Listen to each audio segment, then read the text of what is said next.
حامدا ومصليا ومسلما أما بعد فأعوذ بالله من الشيطان الرجيم بسم الله الرحمن الرحيم ولا يغتب بعضكم بعضا أيحب أحدكم أن يأكل لحم أخيه ميتا فكرهتموه واتقوا الله إن الله تواب الرحيم صدق الله العظيم. قرآن پاک د الله تعالی د طرفنا د بنی آدم د پاره د هدایت یو کتاب را لېږل شوی دی. قرآن پاک کې د الله تعالی د طرفنا بنی آدم ته نیغ لار ښودل کیږي. وخت په وخت د الله پاک د طرفنا احکامات ورکړي کیږي. قرآن پاک کې چې څومره احکامات راغلي دي هغې کې داسې یو حکم به نه وي چې د هغې فایده انسان ته به نه وي.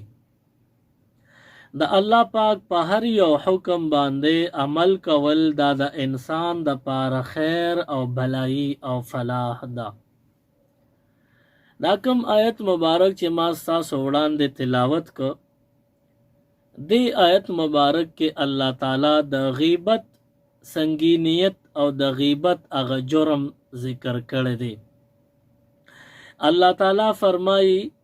ولا یغتب بعضکم بعضا ایحب احدکم ان یأکل لحم اخیه میتا فکرهتموه واتقوا الله ان الله تواب الرحیم. ولا یغتب بعضکم بعضا تاسو کې بعض خلق د بعض خلکو غیبت د نه کوي. بعض خلق د بعض خلکو غیبت د نه کوي. ایحب احدکم ان یأکل لحم اخیه میتا آیا تاسو داسې عمل خوښوئ؟ تاسو کې داسې یو بنده شته چې هغه دا عمل خوښوي چې د خپل مړ رور غوښې خوري؟ نو الله فرمایي فکرهتموه تاسو دا عمل بد ګڼئ. نو چې تاسو دا عمل بد ګڼئ واتقوا الله نو د الله نه ویریږئ، غیبت هم بیا مه کوئ. د خپل مړ رور غوښې خوړل دا بد ګڼئ نو دا غیبت هم داسې خراب عمل دی لکه د خپل مړ رور غوښې خورئ شوکوئ او خورئ. واتقوا الله د الله نه ویریږئ، د غیبت د خراب انجام نه ویریږئ. ان الله تواب الرحیم بېشک الله پاک توبه قبلون کې مهربان بادشاہ او رحم کون کې ذات دی. دی آیت مبارک کې د غیبت هغه خراب عمل ذکر شو چې غیبت یو دومره نقصان ده او بدترین انجام والا عمل دی چې د دې په وجه باندې بنده د الله نه لرې شي، شیطان ته نږدې شي او د غیبت په وجه باندې الله دومره ناراضه شي چې دا بنده ځان ته بیا نه نږدې کوي تر څو چې دی بنده توبه ویستلی نه وي. ډیرو احادیثو کې د غیبت په باره کې ذکر شوی دی، خو موږ تاسو اول پیژندل غواړو چې غیبت څه ته وایي او غیبت څه شی دی. یو صحابي د حضور علیه السلام نه تپوس کړی دی د الله محبوبه غیبت څه ته وایي؟ حضور علیه السلام ورته فرمایي وی غیبت دی ته وایي چې یو بنده په مجلس کې موجود نوي او داغه برایی او داغه څه کمزوري ته په مجلس کې بیانې، هغه ته خبر شي نو هغه په خفه کېږي، نو دی ته غیبت ویلی شي. نو حضور علیه السلام نه دا صحابي تپوس کوي دا الله محبوبه دا غیبت خو خراب عمل دی، خو که د چا په باره کې زه دا خبره کوم او دغه خبره هغې بنده کې وي نو بیا هم غیبت دی. نو د دواړو جهانو سردار صلی الله علیه وسلم فرمایي وي او چې دا خبره په هغه بنده کې وي او ته ځای په ځای دغه خبره کې هغه ته رسي خفه کېږي نو دا غیبت دی او چې کله هغه کې دا خبره نه وي او د ځان دروغ بهتان په لګې نو دا بیا غیبت نه دی دا بیا بهتان دی او بهتان د غیبت نه سو چند زیات لوی جرم او ګناه ده نو معلومه شو چې منګ او تاسو ته د غیبت سنگینیت او جرم د دین ځان ساتل پکار دی غیبت یو خراب عمل دی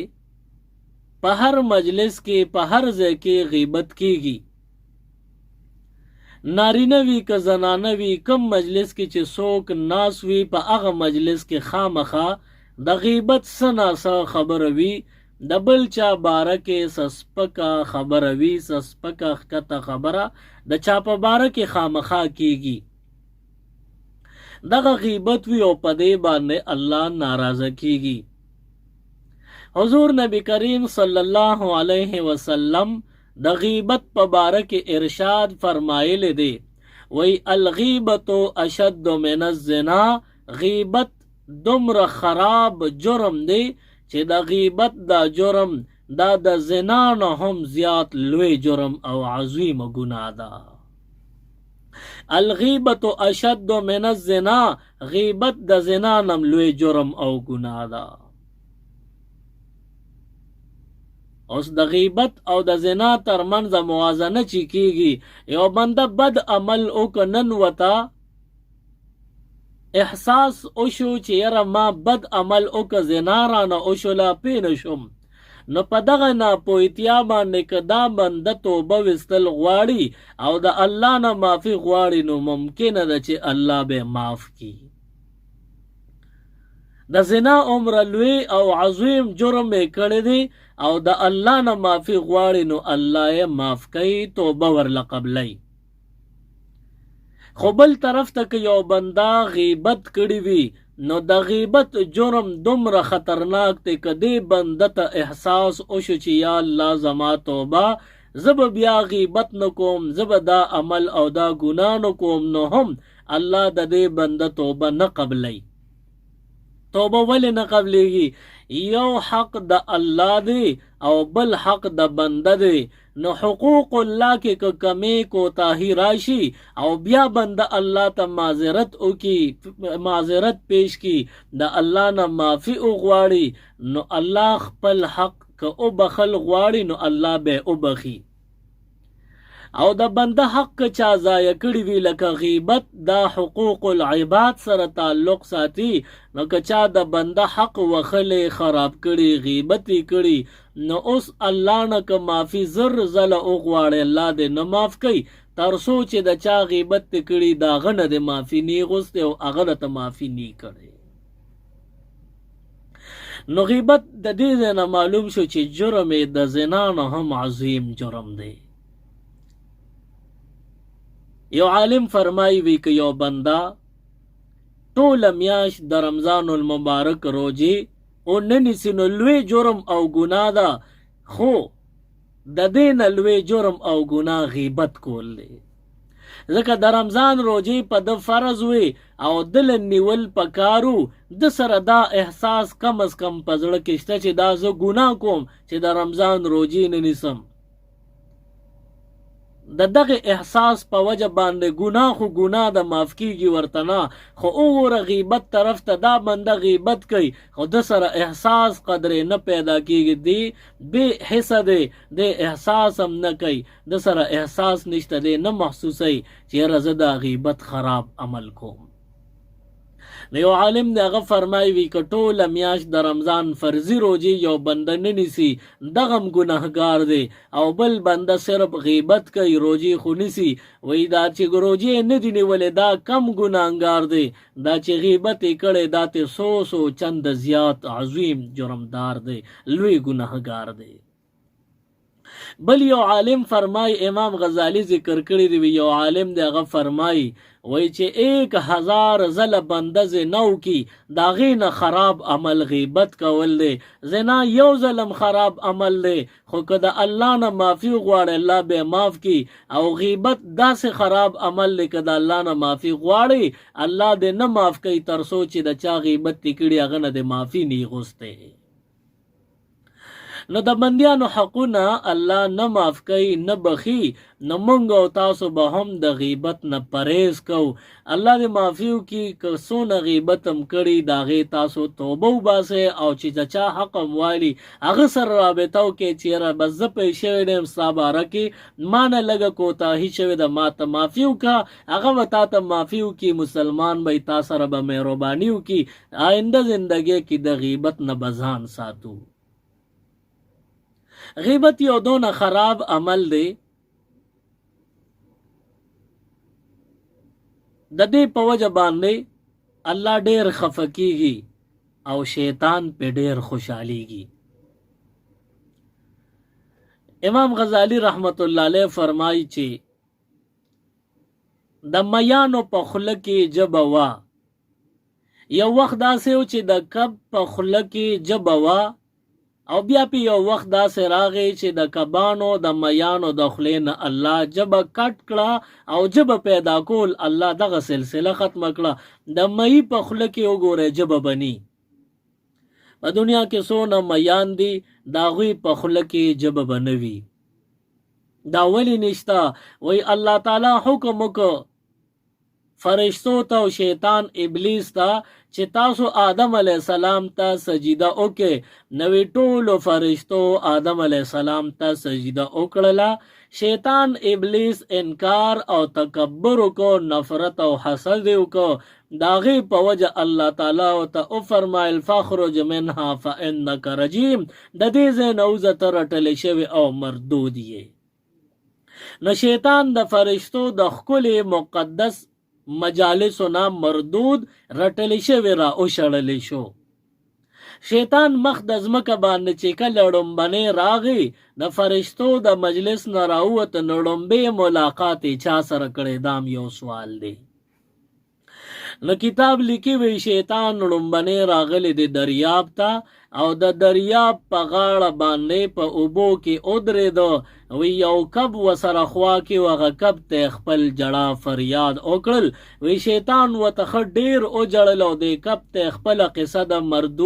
مردودیت وکړله چې ما سره الله ډیر لوی ظلم وکړ. زه ډیر مخکې پیدا کړی ما ډیر عبادتونه کړي اس مقام مرتبه ملو نشوله او نن یو مخلوق انسان پیدا شو غله دومره اوچت مقام ورکو خلافت ورکو داغه په سره زه راوشړلم. الله را سره ډیر لوی بے انصافي او ظلم وکړ. بیا شیطان د قبل نور دا خپل خبره درنی او د کب ته وای چې داسې مخلوق پیدا شوی چې تاسو به متخر وز اونمومه. داسې مخلوق دی انسان دی دی به یو ځل راځي او ستا ښکار به کوي تاسو به ښکار کوي. نو یا به په غوړو کې روتی یا به هم داسې په اور په لمبه باندې روتی او ټوکړې ټوکړې کوي جمدي به یې په لاس کې به د نسا وباسي او الالی به کلمې به د نه روباسي. وی کب ته چې دا خبرې شیطان وکړلې نو دغې کب هم د انسان نه نفرت وکړو او دې کب د شیطان دا خبرې نورو کبانو له ورسولې او دغه کب نورو کبانو ته دا خبره وکړه وی ستاسو د ښکار ورځې راغلې خطرناکې ورځې شپې راغللې اوس لږ په احتیاط باندې ګرځئ او خپلو محفوظو ځایونو ته ځان ورسوئ. وی دې کب چې د شیطان دا خبره او د آدم علیه السلام باره کې غیبت یو ځای نه بل ځای ته ورسو الله دغه ساعت پورې جبه پیدا کړې وه چې کله غیبت یې کړی الله ته جبه کټ کړله. نور کبان دغه وخت کې چې موجودو هغه کبان چې ختم شو نوې نسل راغی د هغې په خولو کې الله جبه نه وه مقرر کړی نه وه پیدا کړی. معلومه شو چې غیبت یو دومره خراب عمل دی چې دا غیبت څوک کوي د دې په وجه د الله نه لرې کیږي او الله مهربانه بادشاه دی ګني د بنده د خولې نه ژبه به کټ کی خو الله داسې نه کوي د غیبت انجام آخرت کې به بیا دی بنده ته ښایي دا غیبت یو ګناه د روحاني مرض دی او کله چې بنده ته بیماری ولګي بیماری زیاته شي هغه بدبویي پیدا کی نو د روحاني بیماری د ګناه بیماری چې بنده ته ولګي نو د ګناهونو کې خپل بدبویي موجود وي خو هغه نن سبا مونږ دا ګناه دومره زیاته کړې ده چې مونږ ته احساس نه کیږي هغه بدبویي مونږ نه محسوسو پخوا په 400 کې د سرمنو منډې به وي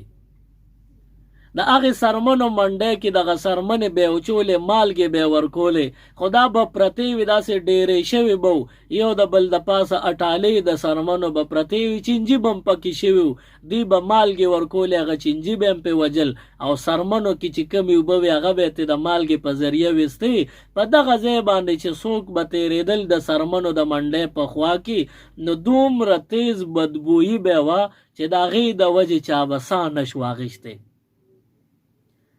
که څوک خوړل کوي نو چې خولې ته به یې نوړی اچولې وه دغه ځای باندې تېرېده خولې ته یې څه شي د خوراک اچولی دی او دغه د سرمنو په منډۍ په خوا تېرېده نو د خولې نه به یې خوراک بې اختیاره وغورځو ډېر بدبودار او انداز باندې بدبویي به پې ولګېده ډېر به خفه شو او دغه ځای نه زر به یې خپې ایستې ځان به یې ویسته او بعضې خلک داسې و چې په دغه د سرمنې منډۍ کې به کار کو نوکري به کوله خدمت به کو ډیوټي به کوله هغې خلکو به هم د دغې سرمنو د پاسه به ناست و پرلت به یې غځولو او نور ملګري به مو چای روټۍ به د سرمنو د پاسه کوله اوس به هر خلک د بدبویۍ د لاسه د خولې نه خوراک غورځوي او دا دننه خلک به رالل د خپلو سرمنو د پاسه به کېناستل ښه بدبویي به وه دوی به خوراک کو پروا به هم پې نه وه اوس دوی دا بې پروایي د څه د وجې پیدا شوې وه بهر خلک د بدبویۍ سره عادت او بلد نو د دې په وجه باندې بدبویي به ډېره تیزه پې لګېده محسوسوله به او دا کم چې دننه نوکران او خدمتګزار وو هغوی چې به خپله ډیوټي کوله نو هغوی دغې بین سره بدبویۍ سره آشنایي جوړه شوې وه دوی باندې دغه بین بد نه لګېده دوی ورسره عادت وو نو دغه شان دوی به پروا نه کوله ښه بېسیاره خوراک به یې کو هېڅ څه خوراک باندې اثر به نه پرېوته نو موږ او تاسو دا غیبت دومره ډېر په مجلسونو کې کړی دی چې د دې خراب عمل کومه بدبویي د هغه په موږ نه لګي نور غیبت دومره خراب عمل دی د دې خپله بدبویي وي خو هغه خلک یې محسوسوي چا چې په ژوند کې چېرته غیبت نه کړی نو غیبت یو خراب عمل دی الله دې ته مونږ او تاسو وساتي الله تعالی فرمای ایحب احدکم ان یاکل لحم اخیه میتا فکرهتمو تاسو کې یو بنده دا خوښی چې د خپل مړ رور لاش ورته پروتي د هغه نه غوښې راشوکوي او خولې ته کوي دې کې الله تعالی د رور ذکر وکړه چې تاسو کې یو بنده دا خوښی چې د مړ رور غوښه وخوري نه دې کې د دې رور نه مراد اسلامي رور دی اکثر دوه خپل سکرونه دومره مینه محبت سره وخت تېروي چې د غیبت پکې چته گنجایش پیدا نشي د غیبت پکې د سره درک نه لګي چې یو رور بل رور پسې غیبت وکړي نو خپل سکه د یو مور پلار پیدا رونه چې کله کله هغوی غیبت نه کوي خو دې کې چې کمرور یادې نو دا اسلام په وجه چې مسلمانان رونه دي نو دوی ته الله پیغام ورکوي چې دا مسلمانان دي رونه دي او د دغې رونو غوښې مه خوره دا غیبت دی د دې رور مراد دې ځای کې دا دی چې یو بنده په کور کې غم راشي او رور ورته پروتي وفات شي اوس د دغې مړ رور په لاش باندې د دې بل جمدي رور څومره درد زړه ته رسیږي چې دې خپل مړ رور ته ګوري څومره پې خفه کېږي څومره درد او تکلیف محسوسوي خفګان محسوسوي د هغې باوجود یو ناپویه بنده چته داسې کولی شي چې د خپل مړ رور پروت دی د هغه د خفګان په ځای باندې لاړ شي د هغه د لاش نه غوښې راشوکوي او هغه خولې ته کوي داسې کله کیدی شي نه نو الله تعالی د مهرباني او د همدردۍ یو حکم ورکړی دی چې تاسو د خپل مړ رور ته وګورئ چې په کټ یا په پوزي درته پروت دی او لاش یې پروت دی بې وسه بې اسرې دی د دغه بنده باندې ستاسو څومره زړه خوږیږي څومره درد محسوسوئ دغه شان ستاسو د دې رور که تاسو غیبت کوئ نو په ده باندې رحم وکئ په ده باندې خفه شئ د دغې رور د بدن نه تاسو غوښې مه شو کوئ دا غیبت داسې دی لکه د هغه د غوښې شو کول او خولې ته کول دي بل پکې دا یو اشاره ده چې د انسان بدن او د انسان اندامونه استعمالول د هغه د بدن نه غوښه شو کول او خوړل دا به ناروی او دا خو چې ته شوي نه دي خو بیا هم چې ته کتاب یا چې ته واقعه برته مخې ته راشي بندیان وي سړي خواره وي خلک جمدي خوري شوکۍ یې خوري نو دغه څومره بد عمل دی نو تاسو دا سړي خورتوب پرېږدئ او غیبتونه پرېږدئ د الله نه معافي وغواړئ واتقوا الله د الله نه ویریږئ او غیبت پرېږدئ ګناه پرېږدئ غیبت مه کوئ یو کتاب لیکلی دی وای د غیبت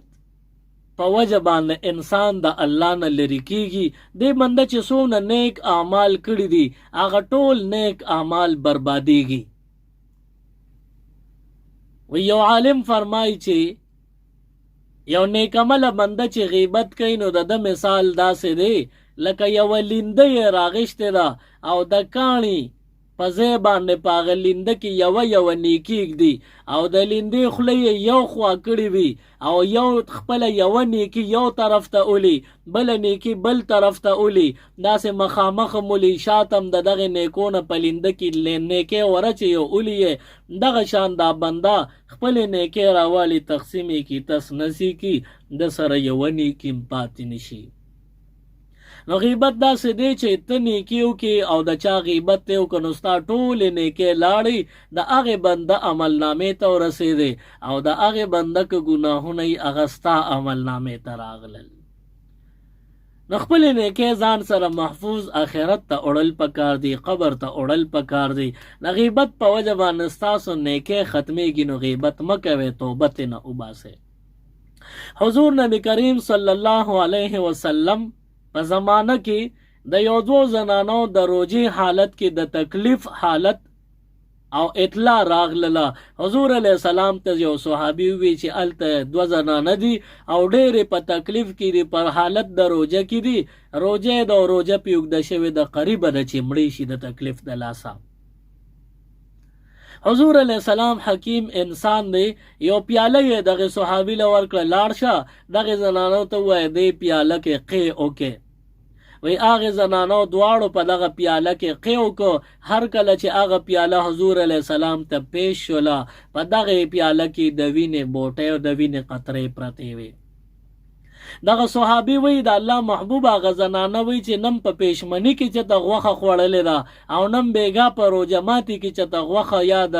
غوښې ټوکړه خوړلې ده او زمونږ په الټو کې په دقیقې کې د غوښه د کم ځای نه راغلله حضور علیه السلام ورته وفرمایل دغه زنانو نه تپوسو کې تاسو به خامخا خپلو کې ناستې وی غیبت کړي او غیبت داسې دی لکه د مړ رور غوښې خوړل دې زنانو غیبت وکړه الله پې روجم سخته کړه تر مرګ ته ورسولې مرګ ته ورنږدې کړلې نو غیبت یو خراب عمل دی د الله ناخوښ عمل دی شیطان پې ډېر خوشحالیږي نن عهد وکې نن واده وکې چې نن نه پس موږ به شیطان لملا ماتو او الله به خوشحاله غیبت به نه کوو د غیبت نه به پرهیز کوو امام ربعی رحمت الله علیه دا یو تابعی مشهور تیر شوی دی هغه فرمایي یو مجلس کې ناستو ما او ګڼ کسان را سره په مجلس کې غیبت شروع شو وای ما د مجلس هغه ټاپک او خبره بدلوله خبرې له مې بل خوا لاره ورکړه روخ مې ورکړه خو خبره زما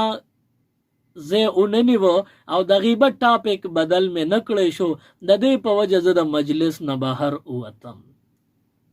چې دوی د غیبت نه اوړي نو زه به ترې پاسم. وایي لږ ساعت مې تېر کړ چې بیا مجلس ته رالم، خپلې خبرې اترې شروع وې. وایي چې کېناستم یو شیبه سمې خبرې وې، ناګانه بیا غیبت شروع شو. بیا مې کوشش کو چې د خلکو له دا رخ بدل کم، ټاپک ورته بدل کم، خو بیا هم خلکو خبره د غیبت نه پرېښوه په قلارېدل نه. وایي زه ترې بیا ووتم چې دوی غیبت نه بندوي، زه بیا نه اورم، زه به ترې بار شم.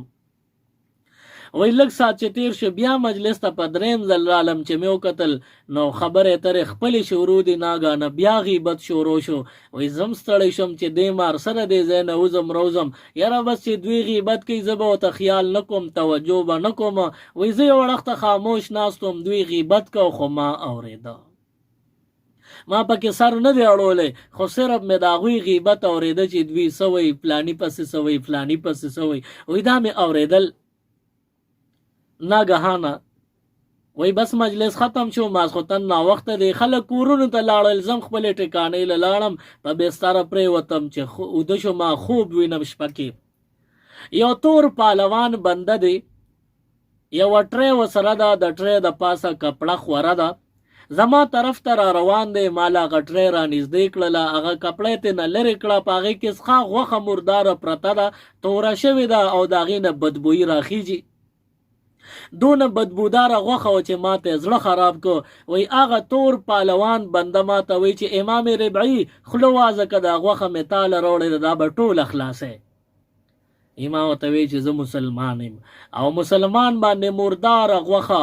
پلیته غوښه، ناپاکه غوښه څښا شوي دا حرام وي، نو زه دا غوښه نه خورم. وی راته وی چې مردار او پلیت سره سکه دا د خنزیر غوخي دي دا اخرى. وی ما وته وی چې توبه زه د خنزیر غوخي بخورم، کلم داسې نشي کېدی. وی که شم کاغه شو ما خله بند کړی و چې زه نه خورم. وی هغه پهلوان هغه ټری پزمکه کې خودا د غوخي یو خسخه غوخه یو ټوکړی راواغسته غټه قطره او مال په زور خلواز کړو، په خله کې په زور زور را لغسخه غوخه را ټومبله تر دې چې زما د حلق نه پورې وته خېټې ته لاړله. بیا بل قطره راوغ ټوله مجمع او ټوله غوخه د ټری هغه په ما خلاص کړله. امام ربیعی رحمت الله علیه فرمایي زه ډیر په تکلیف سره را پاسېدم، ډیر پریشانې سره مې شپه تېره شوله چې خدای داله څنګه خراب او مکروه خوب مې ولیدو. چاله تعبیر لاړم تپوس مې وکړ، راته وی تا غیبت کړی یا اورېدلې دی؟ وی ما ورته بیګانه ټوله قصه وکړله. وی راته وی غیبت کول او غیبت اورېدل داسې دي لکه یو شان ګناه، نه دا د مردار غوښه خوړل دي. تا که غیبت نه دی کړی نو اورېدلې دی ضرور دی، د هغې په وجه تا ته الله خوب کې وښول چې غیبت نه ځان ساته. امام ربیعی رحمت الله علیه فرمایي وی د دې خوب نه پس یوه میاشت یعنی پوره 13 شپې ورځې ما ته چې کله بم کور کې یا بل ځای کې خوراک مخې ته شو، ما به نوړی خولې ته کوله، هغه ګنده خوند به زما خولې له راتلو او د هغې په وجه زه به د هغې پاکیزه خوراک نه وتم. د هغې ګنده خوراک خوند د وجې نه زما خوله کې به خوند چې راغی هغه پاک خوراک مخې ته پروت و به رانه پاتې شو. نو معلومه شو چې غیبت یو خراب عمل دی او کله هم دا ندی کول پکار، د الله نه معافي غوښتل پکار دی او چا چې د بنده په باره کې غیبت کړي هغه نه هم معافي غوښتل پکار دی.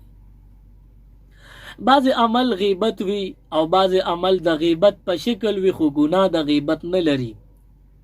نو دغه تمیز لکول پکار دی. کله کله زمونږ په خوا کې چې ته گاوند کې کور خرڅیږي نو چې ستاسو په محله کې کور خرڅیږي او یو د بهر نه سړی راشي او تا نه تپوس کوي چې یروره لالا کاکا ماما بابا تا نه تپوس کومه د فلانې بنده کور خرڅی د دې کور گاوند څنګه دی ما ته ووایه زه علمه نو گاوند ښه دی که خراب دی. اوس هغه تا نه د ایماندارۍ په وجه تپوس کړی، ته به د پوره ایماندارۍ مظاهره کې هغه له به صحیح جواب ورکې، هغه ته دا ووایه چې یاره د دې کلي د دې کور گاوند ښه دی یا ښه نه دی. که ښه نه وي نو چې څه خرابۍ په دغه محله کې ټولې ورته ووایه، د هغې نه پس هغه بیا هغه پیشوکارې پیشه که کور علي او کنالي نو دا د محلې په باره کې د کلي یا د یو ګاونډي په باره کې تا پورا خبره وکړله، د هغه بد او ښه دی ورته بیان کړ. نو که بد دی بیان کړ دا غیبت دی، خو د غیبت ګناه ستا په ذمه نه ده، ځکه چې هغه بنده د تکلیف نه بچ کړ کاغه ته سمه مشوره ورنکې او ته ووایې چې نه زه غیبت نه کوم او ته ووایې چې یاره وروره راځه په پټو سترګو راځه ډېر ښه ګاونډ دی، نو هغه د ځان سره غرق که. نو هغه د خپل ایماندارۍ مظاهره وکړه او صحیح مشوره وله ورکه او د غیبت نه یریږه دغه وخت کې ما چې په دغه ګاونډ کې څه خبره یا دا کور د چا دی هغه کې څه خرابي وي او ته پوره بیان کا. یا د یوې جینۍ رشته کیږي یا د یو الګ په باره کې رشته کیږي، نو د جینۍ په باره کې د کلی د بل چا نه تپوس وکړي چې یاره دا فلاني خلک دي، دا فلانې نارینه دی زنانه دی، د دوی په کور کې یو جینۍ د لور د خور ده، دا ترې نه غواړو د خپل زوی دپاره خورهي وراره دپاره غواړو، نو د دې دا رشته مونږ کوو، دا خلک څنګه دي؟ نو چې تا نه د چا باره کې تپوس وکړي چې دا خاندان ښه دی که خراب، نو هغوی کې که څه ښه والي هغه هم ورته پوره ایماندارۍ سره بیان کا، که هغوی کې څه خرابي وي نو پوره ایماندارۍ سره بیان کا. د هغوی خرابي دي دې سړي ته بیان کړله، نو دغه غیبت دی خو ګناه د غیبت ستا په ذمه نشته، هغه ته تا صحیح لاره وښودله.